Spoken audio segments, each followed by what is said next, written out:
અપ્રામાણિક વેપારી તેનો માલ ભાવોભાવ વેચવાનો દાવો કરે છે, પરંતુ તે 1 કિલો વજનના બદલે 800 ગ્રામ વજન વાપરે છે, તો તેના લાભની ટકાવારી શોધો. માની લો કે એને 100 રૂપિયાની વસ્તુ લીધી છે, તો 100 રૂપિયામાં જ વેચશે, એટલે આમ જોઈએ તો એને કઈ નફો નહીં થાય.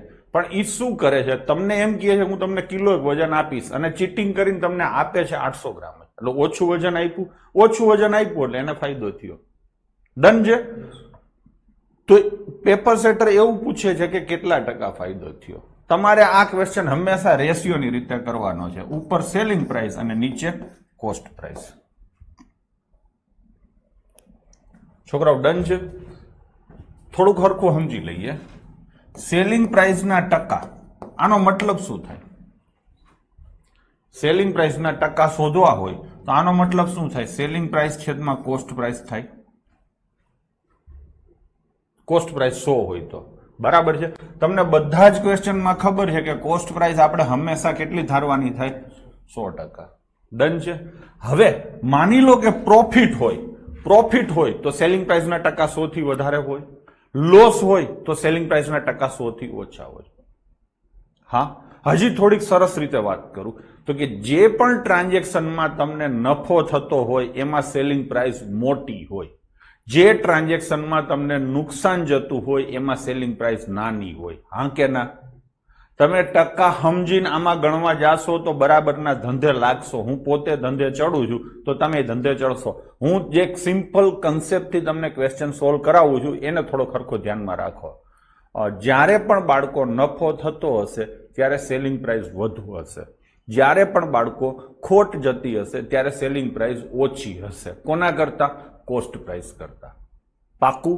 હવે બીજી વાત, તમે કોઈ પણ દાખલો ગણો છો ત્યારે સીધો હિસાબ ઈ કરવાનો. સૌથી પહેલા તો તમારે ઈ કહેવાનું કે તમને નફો થાય કે ખોટ થાય. હું તમને 2-4 પ્રશ્નો પૂછું છું. 80 રૂપિયાની વસ્તુ 82 રૂપિયામાં વેચું તો નફો થાય કે ખોટ થાય? નફો થાય. 40 રૂપિયાની વસ્તુ 35 રૂપિયામાં વેચું તો નફો થાય કે ખોટ થાય? ખોટ થાય. પાકું? હવે આગળ 500 ગ્રામ માલ આપવાનું કઈ અને હું 350 ગ્રામ માલ આપું તો મને ફાયદો જાય કે નુકસાન જાય? 500 ગ્રામ માલ આપવાનું કઈ અને હું તમને 350 ગ્રામ માલ આપું તો મને ફાયદો થાય કે નુકસાન થાય? ફાયદો થાય. પાકું? હવે 500 ગ્રામ માલ આપવાનું કઈ અને હું તમને 600 ગ્રામ માલ આપું તો મને ફાયદો થાય કે નુકસાન થાય? નુકસાન થાય. આ બધી તમને ખબર પડે છે. હજી આગળ 1 રૂપિયાની 5 વસ્તુ આપવાની હોય એની જગ્યાએ હું તમને 1 રૂપિયાની 4 વસ્તુ આપું તો મને ફાયદો થાય કે નુકસાન થાય? ફાયદો થાય. 1 રૂપિયાની 7 આપવાની હોય અને હું 1 રૂપિયાની 8 આપું તો મને નુકસાન જાય. ડન છે. હજી એક વસ્તુ બાકી છે. હું તમારી પાસે લેવા આવું છું, બરાબર છે? 500 ગ્રામ લેવાની જગ્યાએ હું તમારી પાસેથી ચીટિંગ કરીને 600 ગ્રામ લઈ લઉં તો મને ફાયદો થાય કે નુકસાન થાય? ફાયદો થાય. તમારી પાસેથી હું તમારી દુકાનમાં આવું છું ને તમને એમ કહું છું કે મારે 500 ગ્રામ વજન જોઈએ છે. તમે એમ કહો જા પેલા ખૂણામાં જઈને જોખી લે.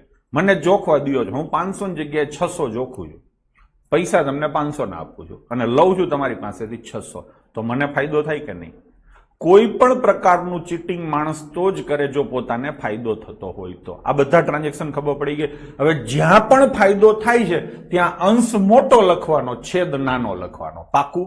જ્યાં પણ ફાયદો થાય છે ત્યાં અંશ મોટો લખવાનો, છેદ નાનો લખવાનો. જ્યાં પણ નુકસાન જાય છે ત્યાં અંશ નાનો લખવાનો, છેદ મોટો લખવાનો. પાકું? ડન છે. ફાયદો હંમેશા ઉપર મોટું આવે અને નુકસાનમાં હંમેશા ઉપર નાનું આવે. નુકસાનમાં ઉપર નાનું આવે, ફાયદામાં ઉપર મોટું આવે. આ ખબર પડી ગઈ તમને? ચલો તો હવે આપણે દાખલા ગણશું. હજી એક વસ્તુ મારે તમને કહેવાની છે. રૂપિયા હારે રૂપિયાની સરખામણી થાય, વજન હારે વજનની સરખામણી થાય, નંગ હારે નંગની સરખામણી થાય. એ તો એમ જ હોય.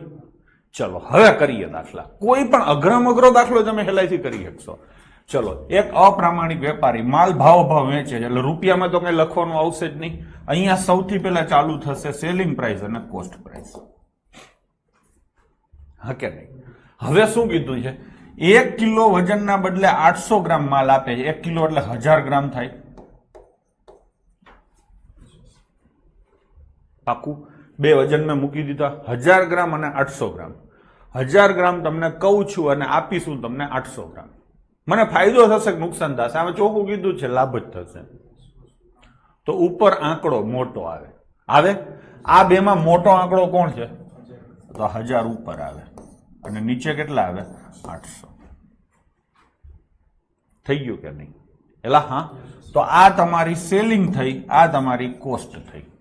બસ થઈ ગયું છોકરાઓ. હા, તો 1000 સેલિંગ હોય, 800 કોસ્ટ હોય, તો પ્રોફિટ કેટલો હોય? 200 નો. સેના ઉપર? હંમેશા કોસ્ટ ઉપર હોય, એટલે 800 ઉપર હોય. તો આનો જવાબ શું આવે? 25% ફાયદો થાય ગુણ્યા 100 કરો એટલે બસ પતી ગયું.